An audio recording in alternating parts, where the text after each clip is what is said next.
Hello बच्चों, let's read the question. The question says that what is the relation between true weight, apparent weight and loss in the weight of a body immersed in a fluid? Give some practical applications of Archimedes principle. तो यहाँ पर आपको true weight, apparent weight और जो body में weight loss हुआ है उसमें रिलेशन फाइंड आउट करना है और आर्किमिडीज प्रिंसिपल का कुछ प्रैक्टिकल एप्लीकेशंस भी आपको यहाँ पर बताने हैं. So here the key concept is, सबसे पहले हम ये देखेंगे कि हमारा आर्किमिडीज प्रिंसिपल क्या होता है. तो जब भी कोई ऑब्जेक्ट हमारे लिक्विड में सबमर्ज्ड होता है तो उसके ऊपर क्या लगता है, एक ब्यूएंट फोर्स लगता है. According to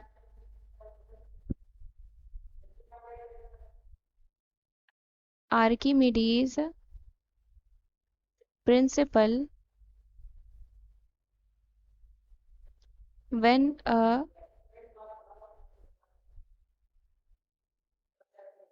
body is submerged wholly or partially in a fluid, an upward buoyant force acts on it, whose magnitude is equal to the weight of the fluid displaced by the body. Weight of the fluid displaced by the body, यानी कि जितना उस object में weight loss हुआ है उसी के equal हमारा जो फ्लूइड डिस्प्लेस्ड का वेट आएगा वो उसी के इक्वल आएगा. Weight displaced by the body. तो ये हमारा आर्किमिडीज प्रिंसिपल हो गया. तो अब हमें रिलेशन फाइंड आउट करना है उनके बीचों में, तो इसका हम एक्सप्लेनेशन से निकाल सकते हैं. इसके लिए सबसे पहले हम एक डायग्राम बनाएंगे. ये हम मान लेते हैं हमारा एक, ये क्या है, ये बीकर है. इसमें यहाँ तक हमारा क्या है, वाटर फिल है. वाटर यहाँ तक हमारा फिल है, ठीक है. अब हम इसमें एक बॉल को प्लेस कर दें, अगर सबमर्ज कर दें इसमें पूरी तरीके से, तो क्या लगेगा आर्किमिडीज प्रिंसिपल के अकॉर्डिंग, अपवर्ड डायरेक्शन में हमारा लगेगा क्या, ब्यूएंट फोर्स लगेगा. और नीचे की तरफ हमारा क्या लगेगा, एक्सेलरेशन ड्यू टू ग्रेविटी लगेगा. किसी भी ऑब्जेक्ट के ऊपर हमारा एक्सेलरेशन ड्यू टू ग्रेविटी हमेशा ही लगता है वेट की वजह से. तो यहाँ पर क्या है, अगर हम देखेंगे तो ग्रेविटी की वजह से जो वेट लग रहा है वो इसका अपोज कर रहा है ना. ये जो थ्रस्ट लग रहा है जिसे हम ब्यूएंट फोर्स कह रहे हैं, जो फ्लूइड इसको प्रोवाइड कर रहा है, इसका अपोज कर रहा है ये.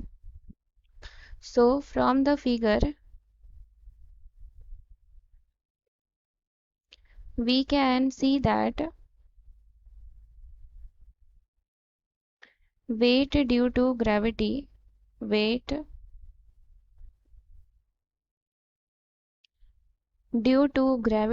is opposed by the thrust provided by the fluid.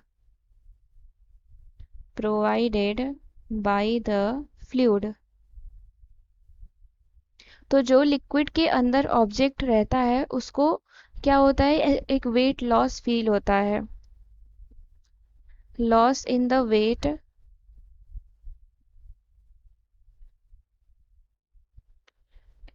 feels by the object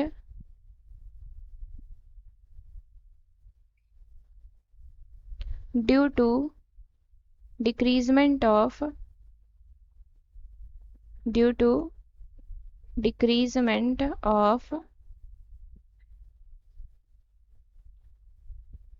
actual gravitational force.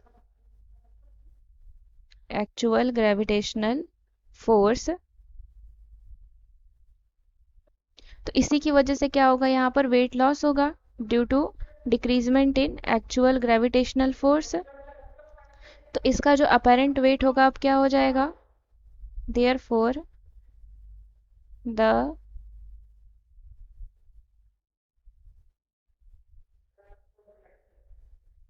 Apparent wait is हो जाएगा हमारा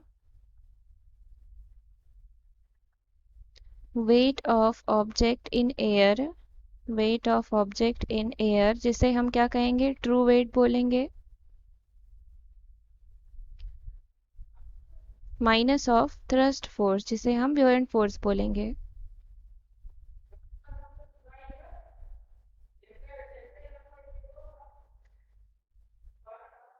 तो ये हमारा ट्रू वेट, अपेरेंट वेट और ब्यूएंट फोर्स के बीच में क्या है, रिलेशन है। अब हमें आर्किमिडीज प्रिंसिपल का कुछ एप्लीकेशंस देना है। सो एप्लीकेशंस हमारा क्या हो जाएगा, तो यहाँ पर हमको प्रैक्टिकल एप्लीकेशन देने हैं। तो जैसा कि हम देखते हैं सबमरीन्स में, सबमरीन्स हमेशा क्या होती हैं, वाटर के अंदर रहती हैं, वो हमेशा अंडर वाटर रहती हैं। उनमें क्या होता है, एक बैलिस्ट टैंक होता है जो क्या करता है, वाटर को अंदर अलाउ करता है और सबमरीन को क्या बनाता है, वाटर को अंदर अलाउ करके सबमरीन को उसके पोजीशन पे बनाता है।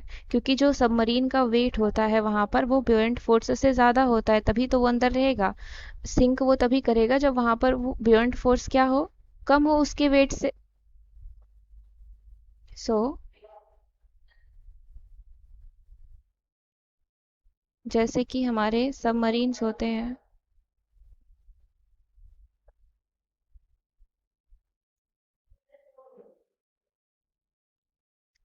The reason why submarines are always underwater is that they have a component called ballast tank which allows the water to enter, making the submarine be in its position underwater as the weight of the submarine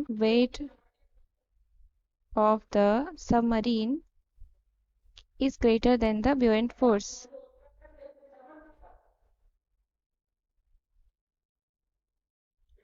तो ये हमारा पहला application हो गया, Archimedes principal का पहला practical application हो गया। दूसरा एप्लीकेशन हम देख सकते हैं हॉट एयर बैलून में।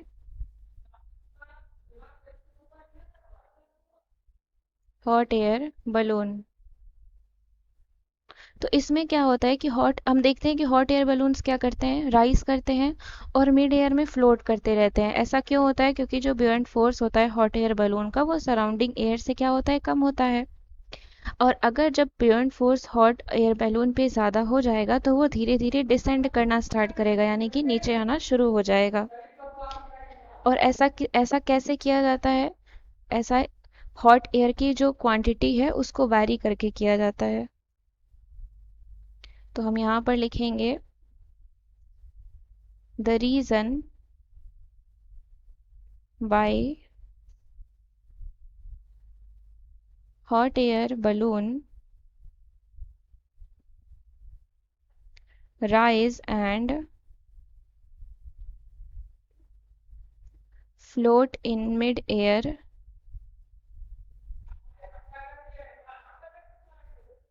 because the buoyant force of hot air balloon is less than surrounding air।